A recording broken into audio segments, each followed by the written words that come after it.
Hello, everybody, and welcome to another edition of Magic Mics, proudly sponsored by CoolStuffing.com, mana traders, as well as Twitch subs and Patreon supporters just like you. My name is Evan Irwin. Get started each week by saying hello to my two co-hosts, PowrDragn. Saying hello, introducing you. Oh, weird. I did not hear you. I know, right? That's we're going to have to be a thing, or we're going to figure that out. So there's PowrDragn. Welcome to the show. That was strange. Well, yes. I am here, and welcome, everybody. Reuben Bressler. Hey, what's up? I don't know the timing yet. We're going to get there because we're doing stuff differently, and that's crazy. Now, if you missed our pre-show, patrons and subs of this channel get access to all that good stuff early, and we get started with our first pick and our code push. We want you guys to use the promo code MAGICMICS at CoolStuffInc.com to save 5% off anything. Sealed supplies, games, not magic stuff, whatever you want. You need some sleeves, go get some sleeves. Code MAGICMICS at CoolStuffInc.com, and we'll support your favorite streamer with your suggestions and in the show to see who we raid tonight. Thanks all that to CoolStuffInc.com. You can get cool stuff in stock every single day, and they're great, and use it. So, our first pick this week, we're going to talk a little bit about Murders at Karlov Manor, where we finally got the big video sort of reveal. We now know who did it, which I thought was cool. I won't spoil it. You can go watch the video to spoil it, or you can figure it out and read the story. Whatever. Good story. It was a pretty good story. Good misdirection, right, and subversion of what you think of when you think of a murder mystery. I'm glad they didn't do kind of, I felt like you was kind of leading towards was a very sort of cliche. Oh, the super wizard did the thing to change the stuff. It's like, no, it's not like that. It's different. And I thought that was cool. Very good. Which was neat. And we're going to start with talking about some of the favorite previews that have come out over the past week of new cards and the set. And the first one I want to bring up here is the return of Mana League. Now, if you haven't seen it, let's take a look here at No More Lies, a uncommon that's already over $1 in value.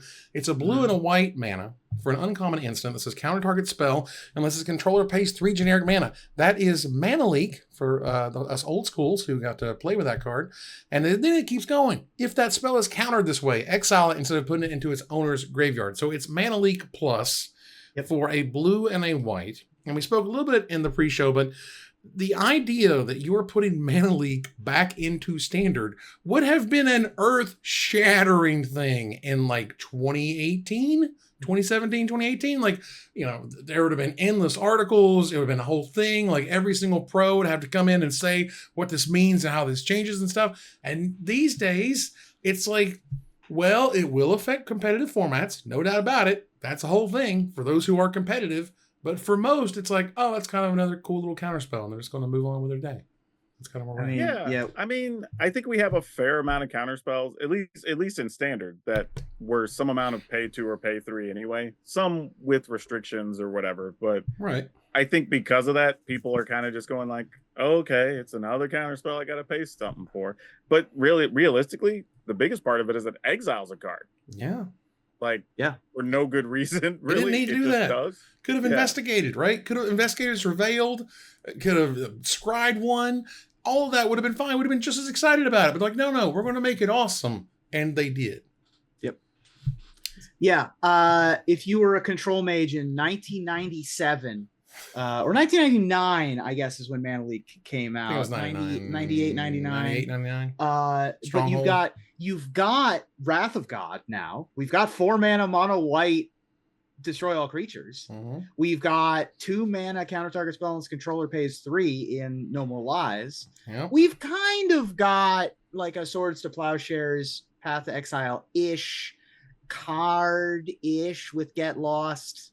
It's kind of Declaration in Stone. It's not quite there, but we can't have it all. But we do get, like, when they turned Force of Will into Force of Negation, that's what we have here. We have Mana Leak being turned into Mana Negation, which is very powerful. Super powerful. And the thing for me is like, yes, it's blue, white, and it's cost, and yes, that is a cost. But they also have been super generous with the dual lands. And another rare dual land cycle coming into standard for the enter the battlefield, tap, and surveil. Like that is still huge. And this card is terrific. So let's move on here excuse me, to Aurelia's Vindicator. This thing reads weird. It is a 2 white, 2 generic mana, 4/2 Mythic Angel. So already we're in Mythic Angel territory, and why is it a 4/2? Those are weird stats. Let's talk about it. It has Flying, Lifelink, and Ward 2 generic mana. So already it can protect itself, and it can gain you life, which is great. And it has Disguise, which means you can play it as a morph with Ward 2 for 3 generic mana, and then for a white and 3 generic and X, you can flip it up.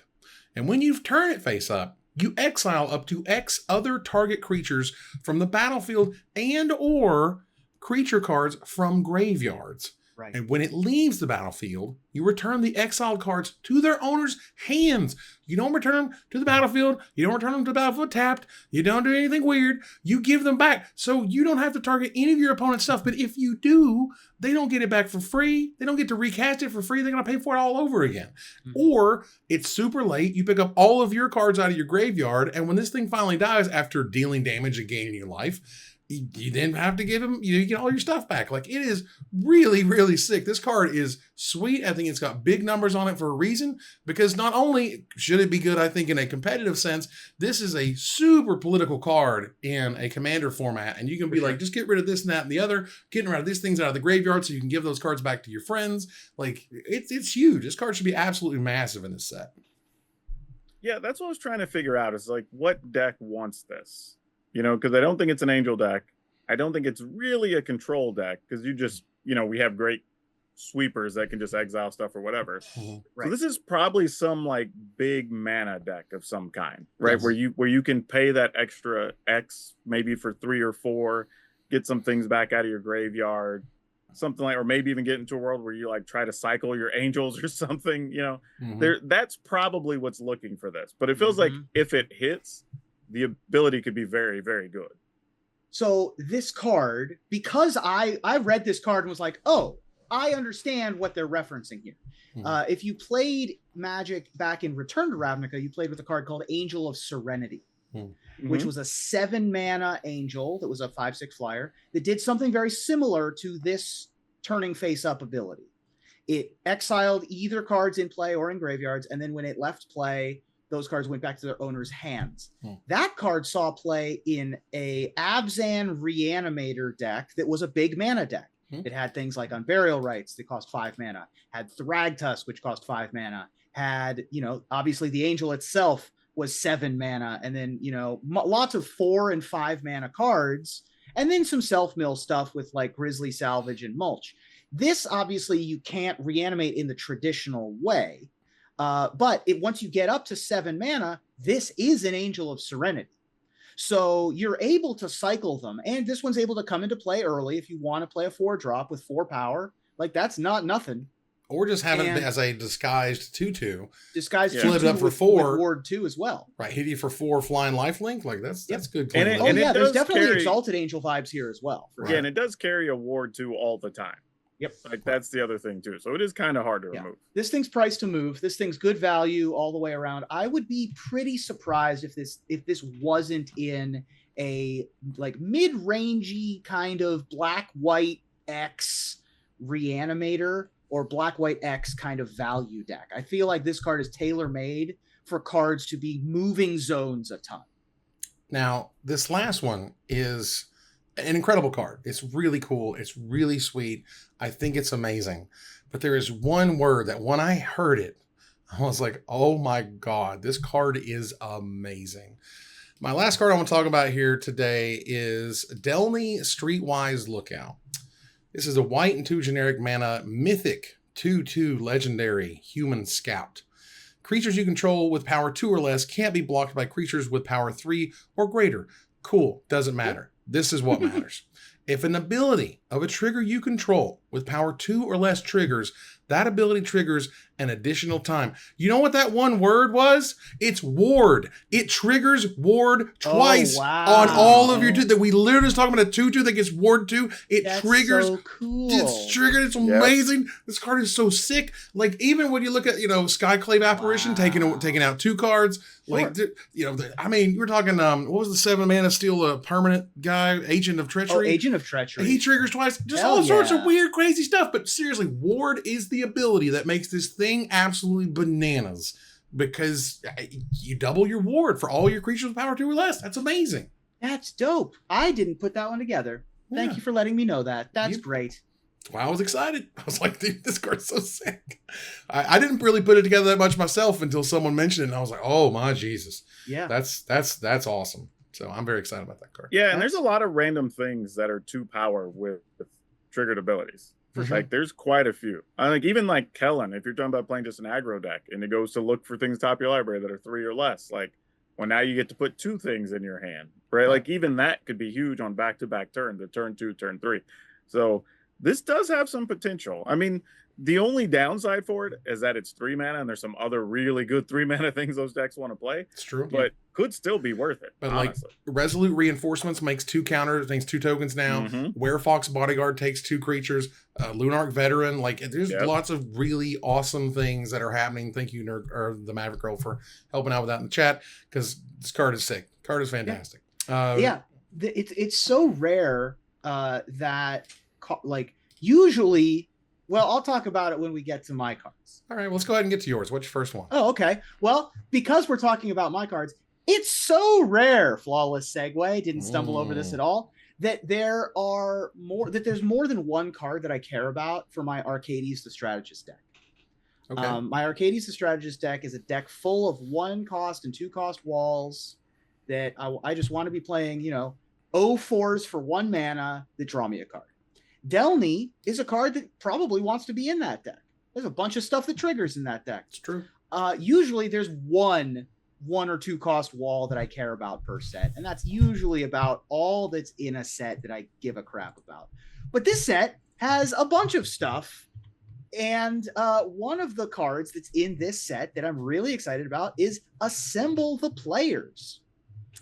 Assemble the Players is a generic and a white enchantment rare from the new set. You can look at the top card of your library at any time, and once each turn, you can cast a creature spell with power 2 or less from the top of your library. So in my Arcades deck, that's just an experimental frenzy. That's an Augur of Autumn. That lets me play the top card of my deck. But also, in this set, that lets you play your cloaked cards. That lets you play your disguised guys off the top of your deck. That lets you play your Vindicator face down for 3, because you can cast it from the top of your deck. Not so much a secret, I guess, but you're not revealing the top card of your deck, right? So you're playing it face down still. And for the low cost of 2 mana, you get all that information and all that value, and it's not killable like a lot of these effects often are. That's pretty great. That's a pretty great card. Yeah, I like what this is able to do, and I could also see worlds where, this is a white splash in something like Goblins or something or whatever, start getting multiple things a turn. Like, there's a lot of corner case things you can do with this. There's probably some weird elf variants if you wanted to try that. Like, there's a lot of cool stuff you could probably do with this. I don't think this is going to be one of those cards that I feel like the longer it's around in its lifespan of Magic, the better it's going to be. Yeah, this is a card that I don't know. I'm a little hesitant because it's, it doesn't enter the battlefield and do anything, for example, or when it leaves the battlefield, but it's a lot of information. It is very cheap. And if you have you have multiples out, it's not, there's no detriment there. You can play multiple creatures off the top at that point. It doesn't die to Doomblade. Like, it doesn't, there's no problem with having it just running it out there on turn 2. Right. You're not afraid of like, oh, they had X or they got a fatal push or whatever it is. Right. Like, no, this is going to happen and I'm going to be able to see the top card of my library probably till the end of the game, because who wants to use enchantment removal on something like this? You know what I mean? Like, you stop the threat that kills you, not the thing that gives them a little ability or whatever. So yeah, this card's cool. What's next? All right. This happens every set. Every single set, Magic comes out with a card that costs 1 mana and makes 2 permanents. And every single time I say it's freaking great.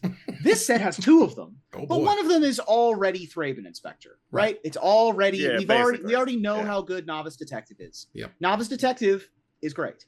You should play Novice Detective. Novice Detective is great.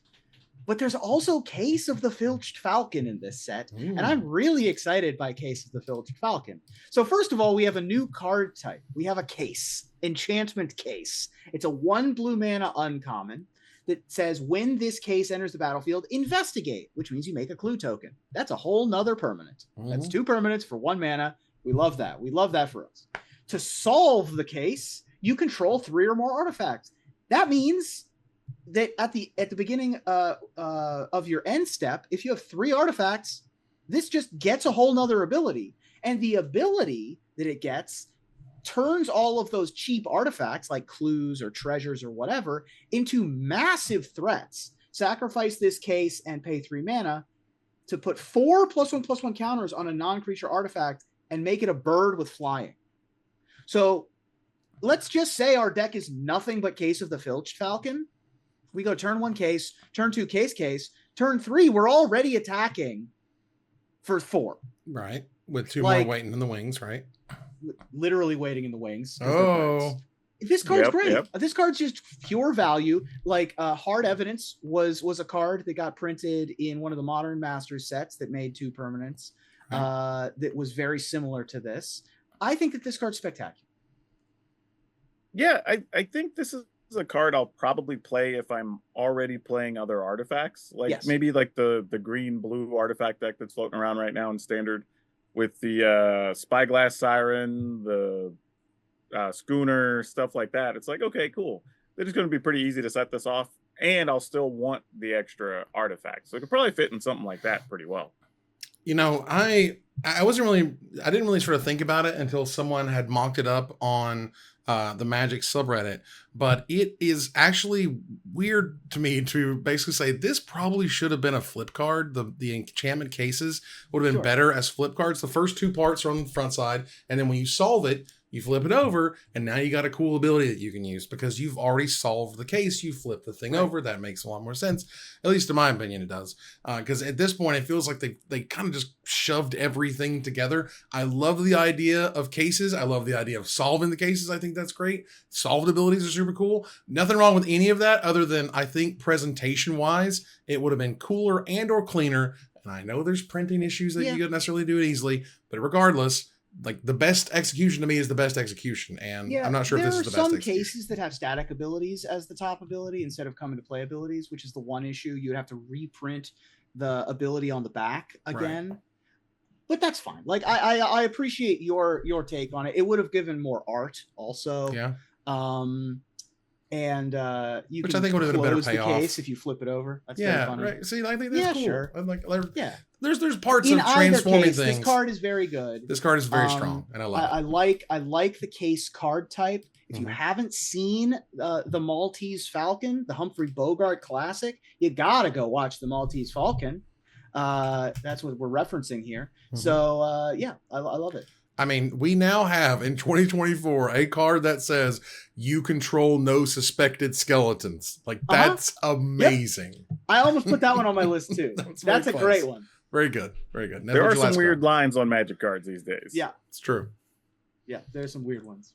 What's your last card? And then my last card, look, they massacred my girl. Look what they did to my girl. Massacre Girl, known killer, is awesome. What a cool card. 2 generic black gets you a legendary creature, human assassin, 4/4. So we got a 4/4 for 4. We love that. We love a good cube square cube stats. Card. 4/4. We love that. Menace, awesome. Our original Massacre Girl had Menace. We love that as well. Creatures you control have Wither. Ladies and gentlemen, is this 2006? Yeah, I don't even know if it was 6. That might have been 2003. Yeah, something like that. Not Creatures quite, but you it's control been a have minute. Wither. They deal damage to creatures in the form of -1/-1 counters. And whenever a creature an opponent controls dies, if its toughness was less than 1, draw a card. What a clever way to word this ability. What a clever way to mesh these two things together. Because we get such an interesting. First of all, we bring back Wither for the first time since what, Eventide? Shadowmoor 2008. There you go. And but then because it deals damage in the form of -1/-1 counters to creatures, we can shrink their toughness, and that gives you this cool draw engine. I love that with Massacre Girl. Pairs up with one of my favorite cards of all time, Thrashing Wumpus. Ooh. Anybody a Thrashing Wumpus fan out there? This card's great. I'm hopeful that this will see play somewhere. Probably not. But I love maybe when Children leaves, right? We'll have a new 4-mana black creature. I think that's part of the issue, right? We're going to see a lot of really good cards throughout this year, really. And some of them are just going to have to be waiting, right? Because we're going to have a 3-year standard now. And it's not just Shieldred, but you have like Archfiend of whatever, the big 6/6 flyer for 4, like that's still a thing. Right. Like there's several quality cards at 3, 4, and 5 mana that those spots are tight in a lot of decks. So this could, I mean, the abilities on this are good enough that if you do have the right other cards, this could be the superior choice in some cases. But it is really cool, and I think maybe once we get to fall rotation, it might get a chance to step up a little bit. Yeah. There's also worth noting that // effects, things like Nameless Inversion, or there's like a Pepper Smoke that was in the fairy set that gives something -3/-3. The Black Virtue gives something -3/-3. Yeah, Virtue of Persistence. That also works with this. Oh yeah. I mean, and like just from the top rope, bringing back a mechanic that's 16 years old? Like, what? Like, that's 2008, right? Random side theory, I would rather them use more old mechanics than make new ones. Oh, 100%. No, I love it. I'm saying it's great. This is fantastic. Yeah, I wish each set only, if it got a new mechanic, only got one. And then we worked to, because like, we have 150 different mechanics or whatever now for Magic. It's like, we don't need to make new ones all the time. We don't need to make multiples per set. Right. But I love when you just this kind of one-off. It doesn't have more or less a lot to do with the set itself. It's just like, it's really cool. It's creative for the character. It's a mechanic you haven't used in a very long time. So that's sort of novel and interesting and nostalgic in a way. Like all of that fires. I think that's great. It's also cool because somebody probably out there has a Wither deck and they just like lost their crap when this card got printed. Oh, you know what I mean? Yeah. Like, them Thrashing Wumpuses, they got to go somewhere. And that would be sick. I think that's great. PowrDragn, what's your first card? All right. My first one is Wojek Investigator. It's a 2 colorless and a white, 2/4 Angel Detective, because there's a lot of detectives in the set. Yep. Flying and Vigilance. And at the beginning of your upkeep, investigate once for each opponent who has more cards in their hand than you. This is pretty strong. I mean, part of the issue is if you play any type of Angel decks or whatever, their biggest issue is turn 2, turn 3, because there's not a lot of quality drops. Like here you get a 2/4 that also has Vigilance, which is great. Like it was kind of a little bit surprised there. And later in the game, especially if you're playing against some mid-range or control things, like you're just going to get the option for free cards. Like if they don't kill it, it's just like, great. All right, I'm going to investigate. Like let's go ahead and start getting more cards. Oh yeah. So yeah, I'm all for this card. I think it can fit a few different builds. It doesn't even necessarily have to be in an Angel deck. I think there's a lot of decks that could use this. And being a quality just 2/4 body with Flying and Vigilance is already really good and has a really nice upside. Yeah, I think this is the buy a box promo for a reason. Really cool version of it that you can get extended art, which is nice. And like Angels are huge. Everybody loves Angels. Angels with cool abilities. 2/4 Vigilance. When you pump them, they're going to still get you and block. And the ability is great to help you catch up to people who may be drawing a bunch of cards and you're not in your Angel deck. Like all those things fire, and I think it's great. Yeah. Good solid stats. Very nice. PowrDragn, what's your second card? This one's a bit more fun. This is Krenko, Baron of 10 Street. It's a 2 colors and a red for a 3/3 legendary goblin because it's Krenko. It does have haste, which is nice because it also has a tap ability that you can sacrifice an artifact, put a +1/+1 on each goblin you control. And then whenever an artifact goes to your graveyard, you can pay a red. And if you do, you get to create a goblin. And it also has haste. So this has a lot going on. Like it's a 3/3 for 3, which is solid. So you can just fight with it if you want to. If you already have other goblins, you sack an artifact, you get to pump the whole team right when it comes out. So that's really cool. And anytime you sacrifice something, or not even sacrifice, if you just have the artifact go to your graveyard, like you can pay a red and just keep making more bodies. Like there's so much you could do with this with treasure. You know, there's some creatures that happen to be artifacts that you can sacrifice or do other things with. Like I'm already thinking about things I can do in standard because there's like Gleeful Demolition that you sacrifice an artifact, get 3/1/1s. Like there's all kinds of stuff you could do with this. Like this is going to be a lot of fun. And note that first ability, when you put that on the stack, the second ability triggers on top of it. So when you sack it and you pay a red, you're going to make a 2/2 haste creature, along with putting a counter on everything else, including Krenko, which is huge and scary. And anything with haste always has my ears perked up because that's skipping a whole turn more or less, and to what it can start doing, be doing, and it's wild and powerful. I think it's really cool. Absolutely. Yeah, I like this card, and I like the art on it too. It's really sweet. Yeah, art's nice. Great. Also, 3/3. Yeah, like that's huge. I saw like if I didn't see the power and toughness and I read the rest of this text box, I would have been happy with like a 1/2. Also, I would have been happy with a 2/2. The other thing too is it doesn't say each other goblin either. It just says each goblin. So it does pump itself as well. Right. And so every treasure automatically pays for the trigger that it makes. And I mean, Robert's father's brother at that point. First, but then each subsequent treasure pays for itself. Right.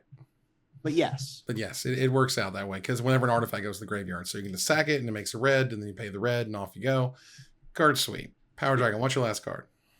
My last one is a pretty interesting one. It's Judith Carnage Connoisseur. It's a 5 mana, so 3 red and a black for a 3/4 human shaman. And then whenever you cast an instant or sorcery spell, you choose one. That spell gains Death Touch and Lifelink, or create a 2/2 red imp creature token with when this creature dies, it deals 2 damage to each opponent. This is actually damn cool, especially with burn spells.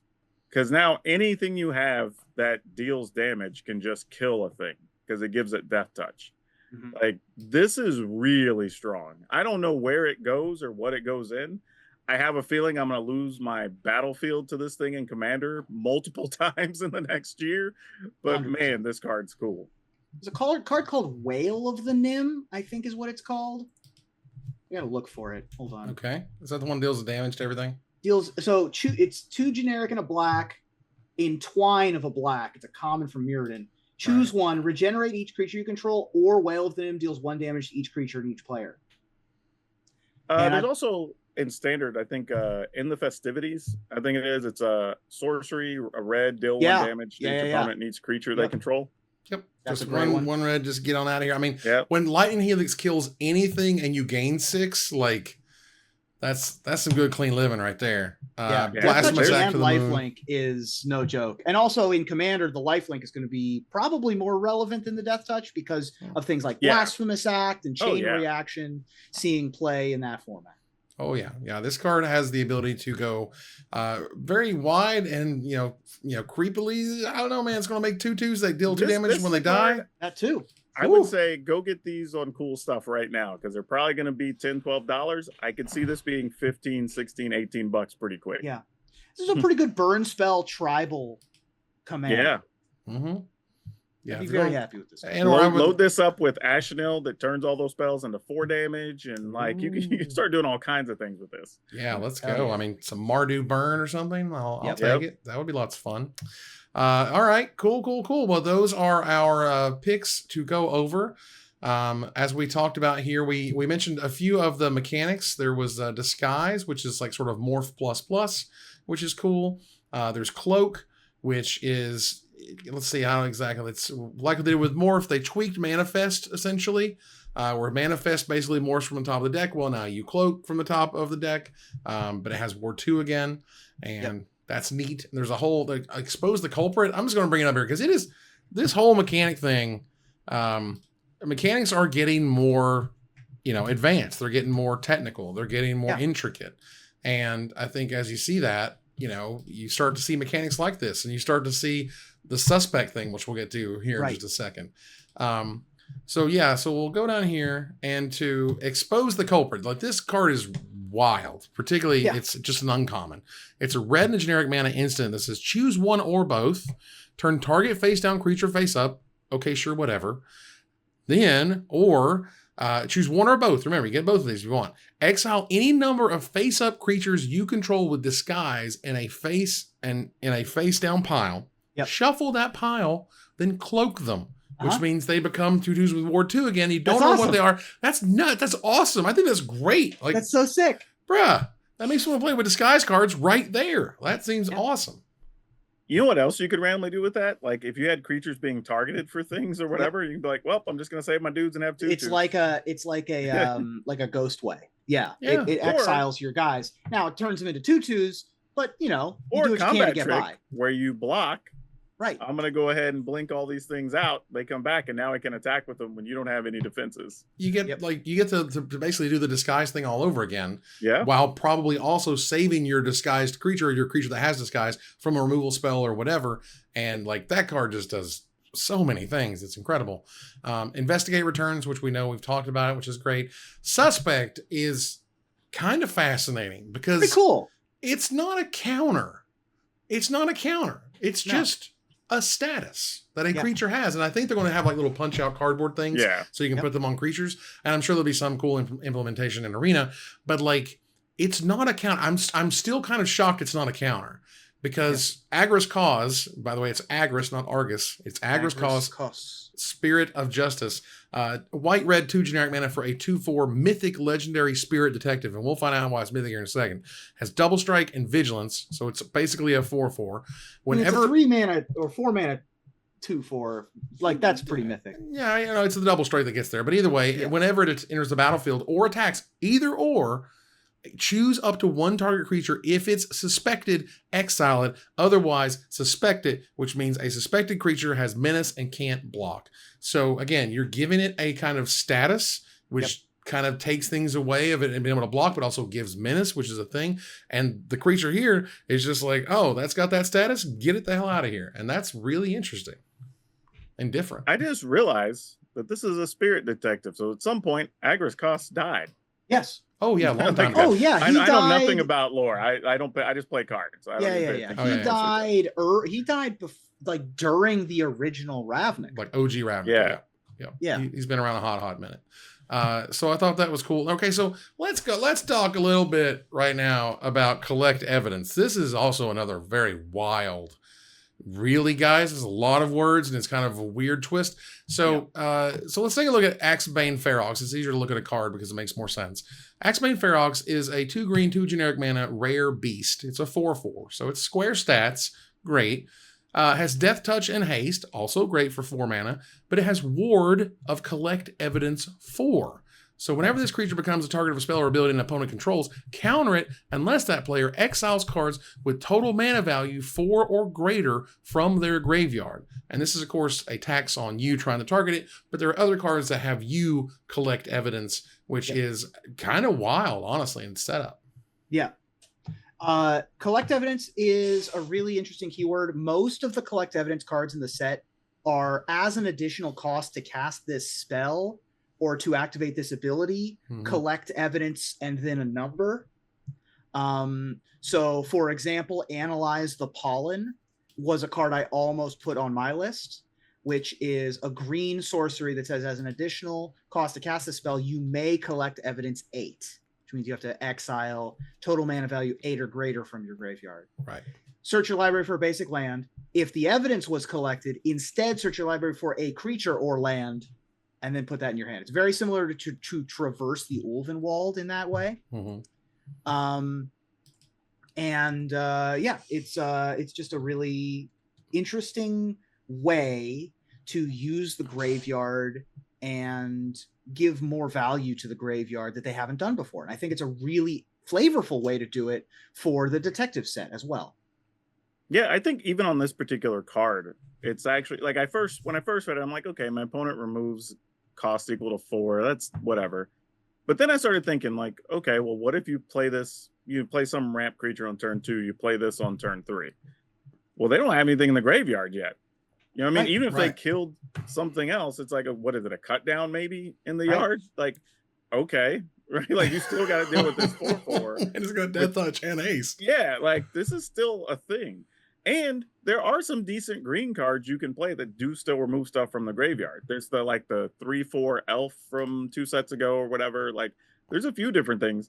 So you could just make it hard to deal with this card. And this card also says, F you if you just farewelled last turn. Right. Like, you ain't going to target this. Yeah, exactly. Get you. Let's go. Or, if they're thinking about using you're doing aggro battles and they want to use a Brutal Cathar on it. Right? It's just well, there's probably nothing in the yard or nothing big enough. So just all right, they're going to have to trade for this thing. So before we move on here, last little bit, unfortunately, has to be a bit of a down note, which is the streamer event has been canceled for murders at Karlov Manor, which sucks. As I understand it, the person who was in charge of it is no longer at Wizards, which also is really terrible and sad because the person who was running it, who shares my first name of Jesse, was awesome and did a fantastic job and helped out everyone in the streamers event to make sure they got their logins and stuff, to make sure they could get access to the program. Any weird questions about approvals and things, always Johnny on the spot. And so I also recognize that amongst the turmoil of turnover, that these are the types of things that just kind of get pushed to the next set because we'll do it next set. We didn't get there this set. The world isn't going to end. But but for us, it's a little kind of cool perk that we don't get this time. Yeah, I think, and credit to Jesse because he was very good. Mm-hmm. I wouldn't be surprised if they lost 1 or 2 people from multiple departments that were involved with it or were on those teams related to that. Right. And that happened a few days before Christmas, and then we had Christmas break for 2 weeks. Right. So then whoever was new and installed in these spots, you're telling them okay, you got to get everything together and get this underway and going in 3 weeks. Right. Right. That's tough. I mean, you almost have to make the decision of, even if we pulled this off, it's probably going to be wrought with issues. Right. So we kind of just need to put it off and just do it next time and do it right. It's going to be stressful. There's going to be mistakes. There's going to be things that never happened before in the other one because X and Y and so was there. There's probably someone on the arena team that might not be there anymore, who they are also relying on for logins or whatever. A garden variety of ways this could go sideways. So I understand it. It's just unfortunate. That's all. All right. So we move out of the first pick here to gather the Townsfolk, and that is thanks to our sponsor, Mana Traders, the best tool to enhance your Magic Online experience. Use the code MAGICMINDS for 12% off your next subscription with Mana Traders. And we're going to move on here. We don't have too many beyond that. We've certainly talked a little bit about MKM for a while. I do like to touch a bit when the arena team did announce a bunch of balance changes. Not only do they say, hey, you can buy the new set and whatnot, which is great. They're like, oh, by the way, we changed 20 cards or something, 24 cards, a lot. Multiple planeswalkers are involved in this. I'll bring it up here on the screen just so we can kind of scroll through it. I won't go over the changes themselves. You can feel free to check that out. But what I sort of want to point out here is dang, y'all, that's a lot of changes, and I appreciate them paying attention to stuff, and you can play Alchemy with these new changes right now. But I also recognize, man, I wish we could have made these changes 6 months ago, particularly for some of these cards that they knew were not very good many, many months ago. Or a year ago, in some of these cases. The only problem, because I still like that they upgraded the cards, and it's nice that more of these technically are playable. Mm-hmm. But I think that's kind of exactly it. They're still technically playable. I don't think many of these were even on the cusp of being played. The Llanowar Green Widow. It was okay. I used to play it, but it wasn't that's what amazing. I'm saying. It's fine, but what decks are really wanting that to cost 1 less or 1 more or whatever, right? Yeah. That's kind of what I look at is I would rather have seen the cards that were on the fringes for filling a gap, or maybe for a certain creature type deck that needed 1 better card or 1 better stat on their key card. Mm-hmm. I would have liked to have seen those things targeted a little bit more. Right. I appreciate them going back and being we're going to figure something out. We're going to make this work at least in a slightly different way.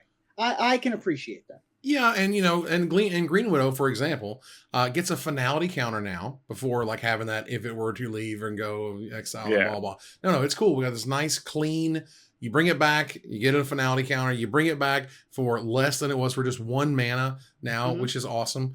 Which, because again, push this stuff into playability. And we talked about in the pre-show where it, reminds me of the Marvel Snap, as they take a lot of interest and a lot of, very interactive changing cards and changing stuff and look at the meta and what's challenging and what's not. And, some of this stuff looks super cool. And I'm excited that Soul of Windgrace now all has 1 mana abilities. But yeah, that's one of the ones that was really good. That one is already a good card. It's already a good card. And it got really, really sick. So, and I also recognized, we live in a pretty high-powered world. And so in order to make these things look, good and, worth the interest, you really got to push some places. And so they did.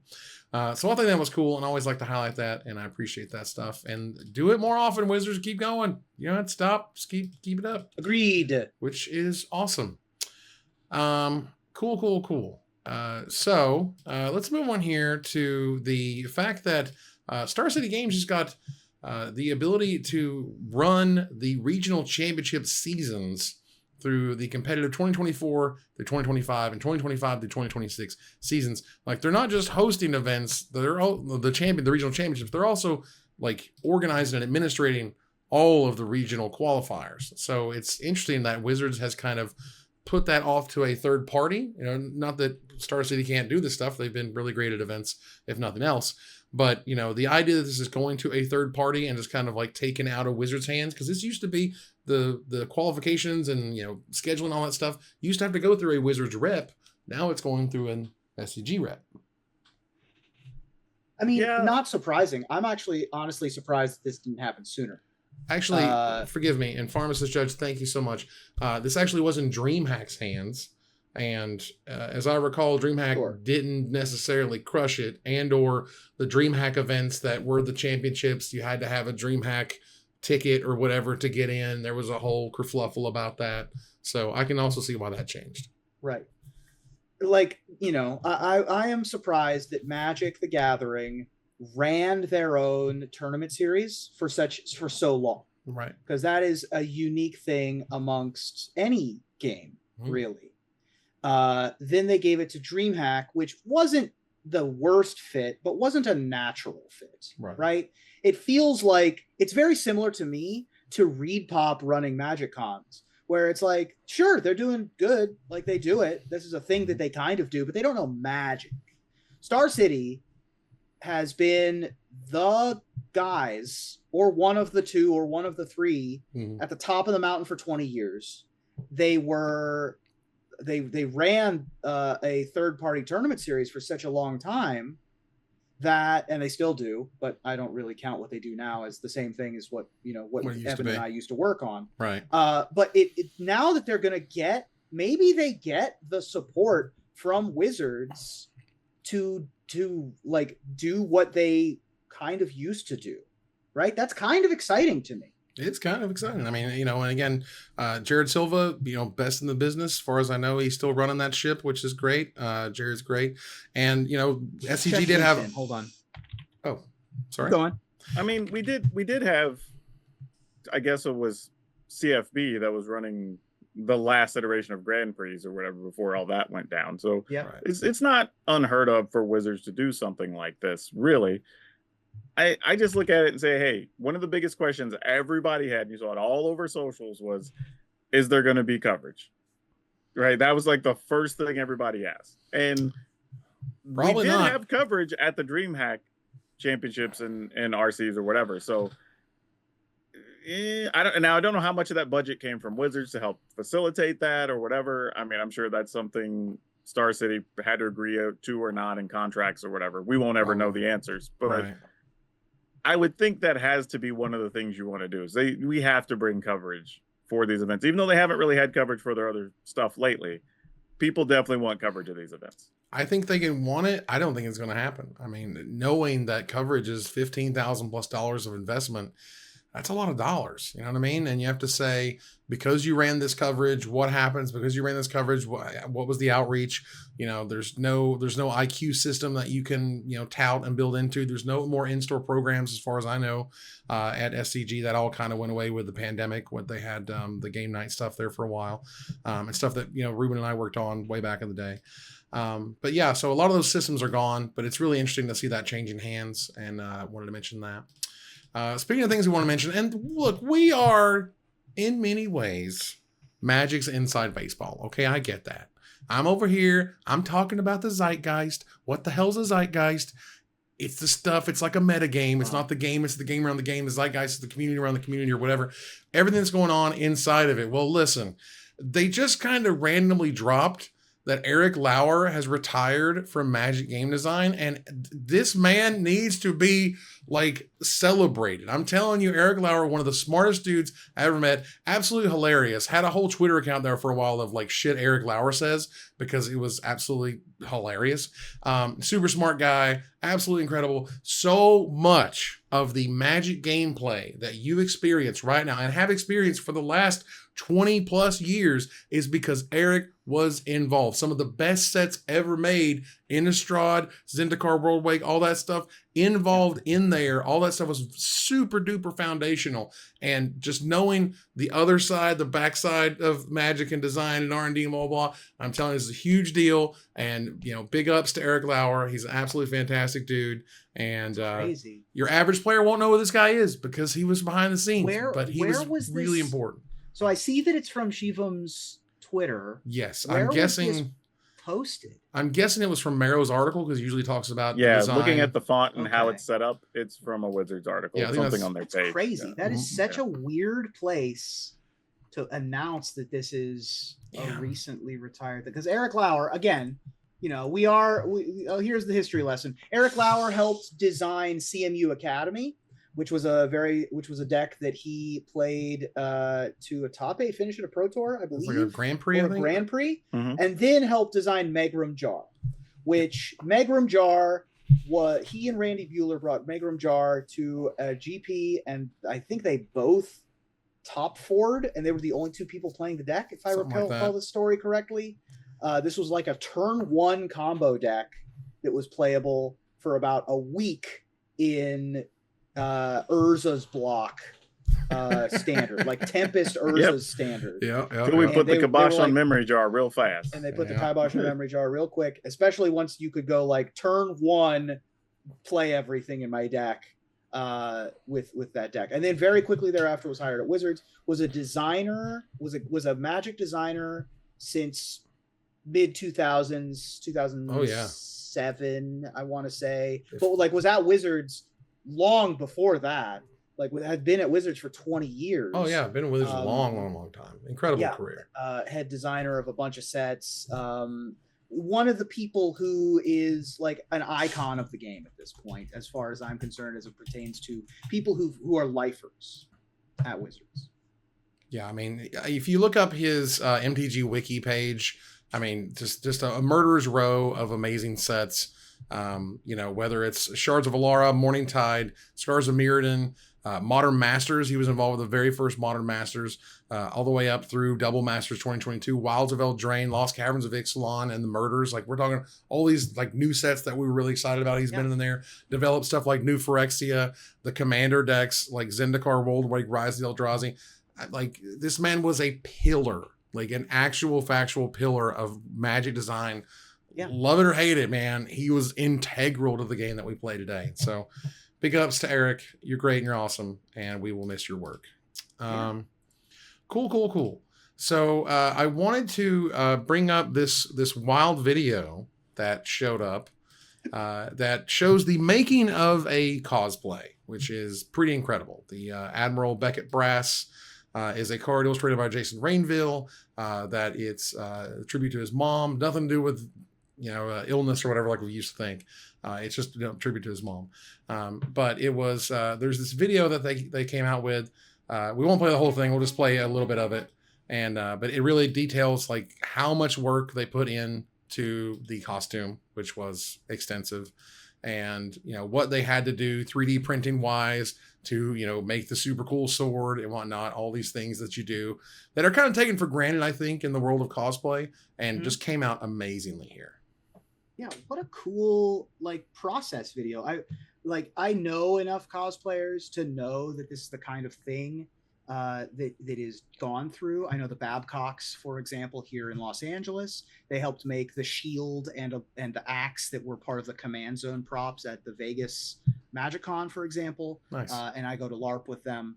And cosplaying as an art is an absolutely massive thing that you have to take like a huge part of your life in to be able to craft all this stuff and to see the process beautifully edited together to show you this one project is super cool. Yeah, even for just simple costumes, I mean, you have to know some level of either you shaping the Warbler into getting certain pauldrons that you want, or you even see here where you got to use a sewing machine to stitch filigree on things and a blowtorch. Right? Yeah, they were putting heavy blowtorching on some of the ropes and stuff. And you will see each cosplayer kind of have the skill they're good at. Like some of them are good at shaping clay for ornate pieces. Some are good at dealing with foam or whatever. And the final result is gorgeous. I mean, the fact that you get these things that look like metal and they're heavy, but obviously they're foam and they're painted beautifully or whatever. I think when the average person sees a costume, they go, oh, well, that's really cool. Because you're thinking about the costume you picked up at whatever, the Halloween store or whatever, not realizing that this person that you're looking at literally probably spent the better part of a month every night just working on this one outfit, which is crazy. Yeah, the Jason Rainville responding, you folks have no idea what this means to me. Absolutely incredible work. And this is from Hinch and Scrap. If you want to check them out on Twitter, you can find them there. Also, not for nothing, I love all cosplayers. I think it's a great art form. The cosplayers that aren't necessarily young, attractive people also is something that I can appreciate about the hobby. It is, costume creation is a hobby for everybody. And to see Admiral Beckett Brass depicted at the age and shape that you would expect is also quite lovely. I've often said that before too, that because we're making a more diverse selection of characters, it makes people feel more confident that they can cosplay or portray certain characters in different ways, because they can find somebody closer to their age, their height, their weight, their skin tone, whatever, right? There's all these options that we didn't have for a long time. Just, I was going to say in Magic, but in fantasy as a whole.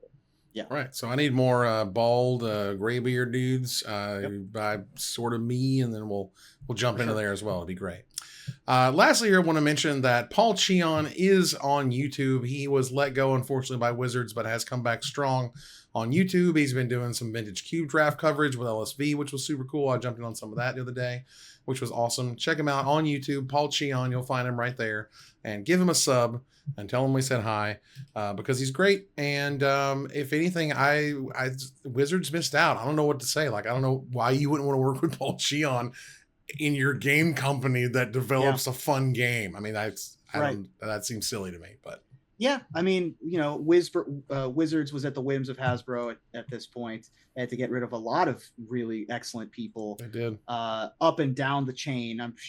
But Cheon's a very smart dude and extremely entertaining. I've always been shocked at how little Wizards put him on camera, honestly. And excited to see what he comes out with next. There you go. All right, so let's turn the corner here to the finisher. Now, emergency meeting. Murderers at Karlov Manor, rather. Sorry, is finally. Everybody does. That's the joke. Murders at Karlov Manor is finally among us. So defend yourself before we kick you out of the airlock, Reuben. I had to edit the joke. It's okay. All right. It couldn't have been me, you guys. I was in electrical the whole time. But also, there's no way I would ever have enough follow through to actually do anything that required that much work. It's a lot of work. PowrDragn? Well, there's no way it could have been me, because I was on cams for half the round. And not for nothing, but if I had the instinct in me, I would have just murdered some fools by this point anyway. Just sliced and diced, you know what I'm saying? Look, exactly. I'm not going to waste time. Right. It absolutely was not me, y'all. I was with a group of you in admin for most of the round. Plus, if I killed someone right away, because I try to monetize that content immediately, I'd be like, we're on the YouTubes. Check it out. They had no idea. I was the imposter, and it was great. And that ends. Welcome back to Killer Mics. I know, right? There you go. Chat, give me some bits for that super kill. And that ends another live episode of Magic Mics. Thanks for joining us here to discuss all things Magic. Thank you, PowrDragn. And thanks everybody for listening. And don't forget, like, subscribe, leave a review, all that good stuff. Thank you, Reuben. We did get an Among Us card in the set too. So this joke, while it was from 2020, also references a card from the new set. We got there. So let's go ahead and move on here to our final slide. I want to thank our sponsor, CoolStuffInc.com, our co-sponsor, Mana Traders, my co-host, PowrDragn, and Reuben Bressler. You guys for watching and listening. I hope you support us at patreon.com/magicmics. Please follow, like, tweet, favorite, share, subscribe to everything social that tells people we exist. Catch us online on our Discord, twitch.tv at Magic Mics, on Twitter at Magic Mics Cast, our Magic Mics subreddit, and like the Magic Mics page on Facebook. Or join us here next week. Same time, same place for another episode of Magic Mics. Good night, everybody.